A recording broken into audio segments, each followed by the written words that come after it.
The invasion of the outer colonies had gone flawlessly. The Koran Dominion, known across half the galaxy for its brutal efficiency, moved from system to system with surgical precision.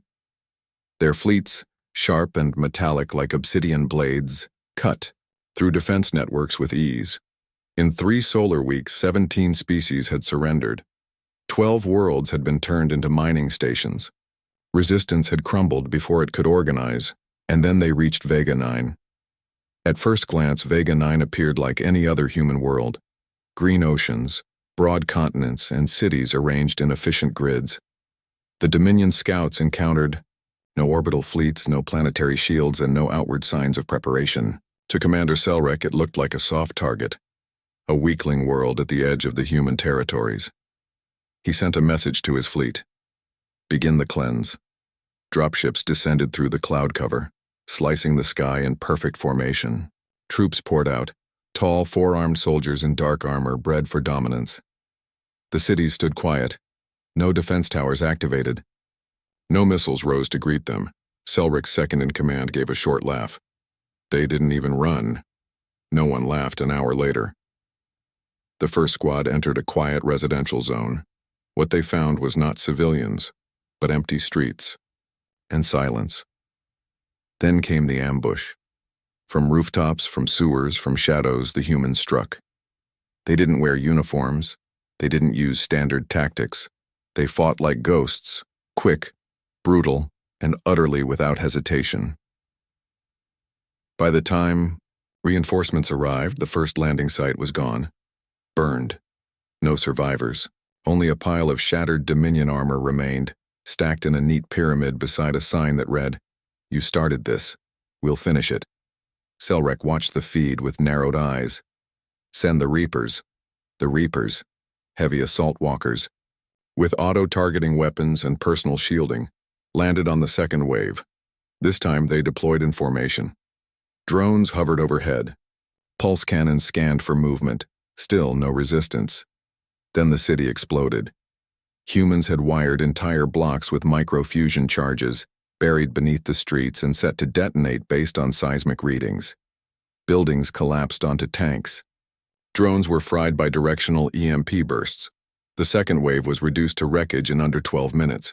This time a drone captured footage of a human squad moving through the smoke. They were small compared to the Dominion warriors, but their movements were controlled, sharp, and confident. One of them looked directly into the drone lens and tapped the side of his helmet, mimicking a salute, then shot it out of the sky. Selrek's hands tightened on the command rail. We underestimated them. Vega 9 was declared a priority target. The full weight of the Dominion's 14th Fleet was brought to bear. Over 200,000 troops. Planetary bombardment was authorized. But as the fleet moved into position, the humans struck first. It started with a single ship, a corvette barely large enough to carry a dozen crew. It slipped past the Dominion lines and headed directly toward the fleet's command carrier. Its weapons were disabled. Its shields were off. It should have been torn apart by automated defense systems. It wasn't. Instead, it transmitted a single code, and the Dominion flagship shut down.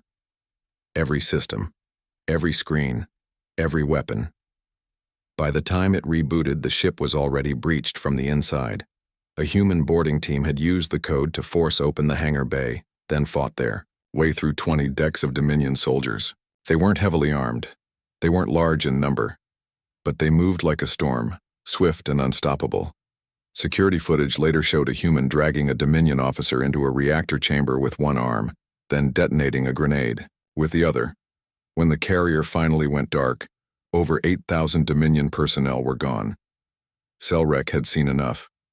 They're not just defending, he said aloud. They're hunting us. And he was right. What followed was not a battle. It was a dismantling. The humans didn't fight fair. They didn't meet the Dominion on open ground. They used every inch of terrain, every shadow, every trick. They turned the entire planet into a weapon. They poisoned water supplies, reprogrammed Dominion drones to turn on their masters, infiltrated command centers with silent assassins who left behind no bodies, just empty helmets and blood-stained flags. Worse still, they never repeated a tactic. Every engagement was different. Every trap, unexpected.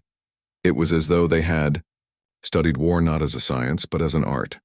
Selrek received the final report in grim silence. Fleet decimated. Command structure fractured. Vega 9 is lost. He stared at the stars beyond his viewport. They were supposed to be primitive. His communications officer nodded, voice hollow. That's what the records said, but the records were wrong. Vega 9 wasn't just another colony. It was a frontier outpost for Earth's most hardened veterans. A quiet planet where war heroes were offered peace and trained in its absence. Every civilian had once worn a uniform. Every home was built with defense in mind, and when the Dominion came, the veterans didn't flee. They just picked up their old rifles and waited. Selrek ordered retreat. What remained of his fleet limped away from Vega 9, burned and broken. He knew the message would spread. Word would reach other worlds, other fleets. Do not provoke the humans. He thought of the ambushes, the traps, the unflinching way they fought, even outnumbered 10-1, and above all he remembered that sign. You started this, we'll finish it. He understood now. The humans were not the most advanced, they were not the strongest, but they were the most lethal.